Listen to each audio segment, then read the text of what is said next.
Hello everyone, मैं हूं अंकिता और आज मैं आपके लिए एक छोटा सा टॉपिक लेके आई हूं जिसका नाम है संविधान और इंग्लिश में हम इसको कहते हैं कॉन्स्टिट्यूशन।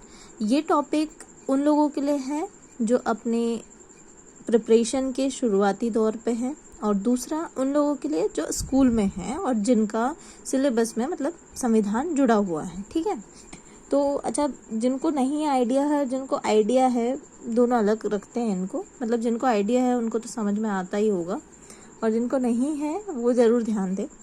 देखो, संविधान मैं किसी किताबी भाषा में नहीं समझाना चाहती हूँ। मैं चाहती हूँ कि संविधान आपको ऐसे समझ में आए कि अगर आपसे कोई ने भी पूछ लिया, किसी ने भी पूछा, तो आप ऐसे ही बता सके कि संविधान नॉर्मली क्या है। देखो, कॉन्स्टिट्यूशन के बारे में पता सबको है कि हमारे B.R. अम्बेडकर ने उनका निर्माण किया है ना, सब पता है, सारी चीज़ें सब ज्ञान है हम लोगों को, लेकिन बेसिक चीज़ें हम छोड़ देते हैं या भूल जाते हैं। तो वो मैं सोच रही हूँ कि थोड़ा सा आप लोगों को समझा दूँ। देखो, संविधान क्या होता है। संविधान एक कानूनी किताब है, ये मान के चलिए। क्या है? कानूनी किताब। कैसे कानूनी? मतलब अब देखो, आपके घर पे रहने के, उठने बैठने, हर चीज़ के नियम कानून होते हैं, है ना। किसी के घर पे 8 बजे सो के उठ रहा है कोई, किसी के घर पे 6 बजे सो के उठ रहा है कोई, है ना। वहीं 6 बजे उठने वाला सोचेगा कि हमको कभी 8 बजे सो के उठने को नहीं मिलता। वहीं 8 बजे वाला सोचता होगा कि मैं तो 6 बजे कभी उठता ही नहीं हूँ, मेरे घर पे तो कोई पाबंदी नहीं है। तो ये सबके घर के नियम होते हैं। तो जब एक घर में रहने के लिए छोटे छोटे नियम होते हैं, तो क्या इतना बड़ा देश, हमारे भारत देश या कोई भी देश का एग्जाम्पल लीजिए, तो क्या उस देश को चलाने के लिए, उस देश में रहने के लिए कोई नियम कानून नहीं होंगे? बिल्कुल होंगे। अच्छा, पहले के ज़माने में नहीं था, लेकिन जो राजा होते थे वो कुछ ना कुछ ऐसे नियम बना देते थे, है ना। ओरली मान लीजिए, जो अपने सैनिकों के द्वारा सूचना पहुंचा के, यानी खबर पहुंचा के लोगों को बता दिया जाता था कि आप लोगों को ये सारे नियम फॉलो करने हैं। लेकिन अब जैसे जैसे ज़माना बदलता गया, हम लोग वैसे ही बहुत ज़्यादा अंग्रेज़ों के मतलब कब्जे में थे और उन्हें अत्याचार किए। उसके बाद ज़रूरी था कि हमारे इंडिया में कुछ ऐसी चीज़ आए जिससे चीज़ें परिवर्तित हो जाए, बदल जाए, है ना। मतलब लोग अपने हिसाब से चीज़ें कर भी सके और उन पे लगाम भी हो, है ना। लोकतंत्र है हमारे यहाँ। लोकतंत्र मतलब लोग अपने हिसाब से चीज़ें कर सकते हैं और सरकार से करवा भी सकते हैं, लेकिन एक लिमिट तक। ओके, तो लिमिट कैसी? अब देखिए, जो संविधान, जिन लोगों ने बनाया है संविधान को, ठीक है, उन लोगों ने क्या किया है कि एक नियमों की एक पुस्तक बना ली। मान लीजिए, एग्जाम्पल नहीं है, वैसे तो ये सच है कि वो एक पुस्तक ही है। हमारे संविधान जो है वो नियम कानूनों की एक पुस्तिका ही है, मान लीजिए। तो वो बनाई, ठीक है। अब उसमें क्या होगा? तो उसके अंदर हमें भारत में रहने के लिए कुछ नियम हैं, जैसे हमारे मौलिक कर्तव्य होते हैं, है ना, और अधिकार होते हैं, फंडामेंटल राइट्स एंड ऑल, है ना। तो ये किस लिए होते हैं? ताकि एक आम आदमी को, एक नागरिक को अपने अधिकारों के बारे में जागरूकता हो, एक हमारे जो भारत देश के प्रति कर्तव्य है उसका हमें ज्ञान हो। तो इसी प्रकार से सारी चीज़ें उसमें दी होती है, ठीक है। तो ये समझ लीजिए कि कुछ नियम, है ना, उन सभी का रिकॉर्ड इसमें होता है। तो यही होता है हमारा संविधान, जिसके अनुसार हम भारत के लोग उसको फॉलो करते हैं, है ना। और उसके हिसाब से हमारा कोर्ट हो गया या फिर संसद हो गया, पार्लियामेंट हो गया, ये सारी चीज़ें वो उसी के हिसाब से करते हैं। हमारा संविधान सर्वोच्च है, समझ रहे हो।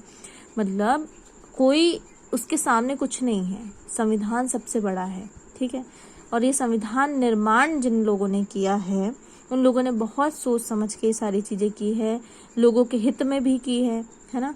तो ये संविधान जो निर्मित हुआ है वो ऐसे ही नहीं उठ के बना दिया उन लोगों ने, बहुत टाइम लगा।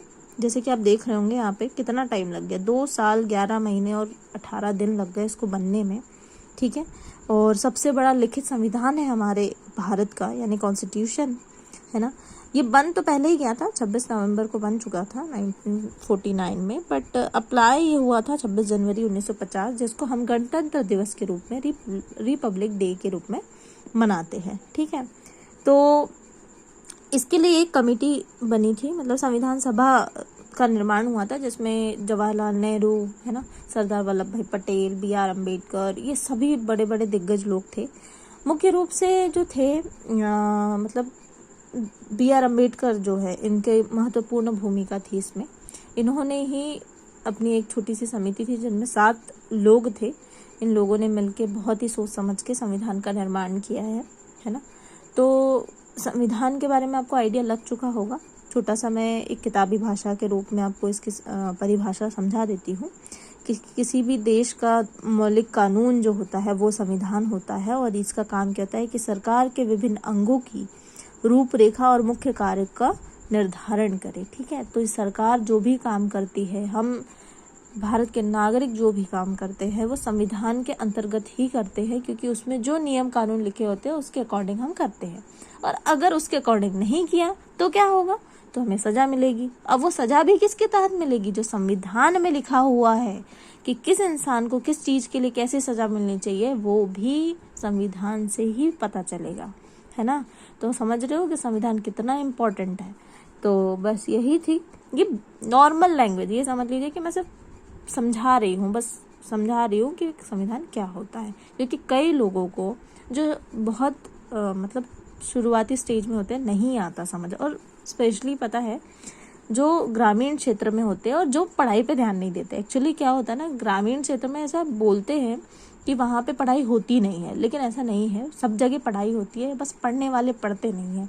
मतलब समझ रहे हो कि वो गलती ये कर देते कि शुरुआत में समझ में आती नहीं है चीज़ें, फिर बाद में जब बड़े होके ऐसा चस्का चढ़ता है कि भाई अब तो तैयारी करनी है, और बाद में पता चलता है कि अरे हमने स्कूल में तो सब मिस कर दिया, हमने तो कुछ पढ़ा ही नहीं, है ना। तो इसीलिए मैंने ये वीडियो बनाया है, ताकि जो बेसिक है वो कॉन्सेप्ट क्लियर हो जाए आप लोगों का, और बाकी तो छोटे बच्चे जो है हमारे, उनको तो बहुत अच्छे से समझ आ ही जाएगा, और नहीं आएगा तो बिल्कुल आप कमेंट कर दीजिएगा, हम देखते हैं फिर। Thank you.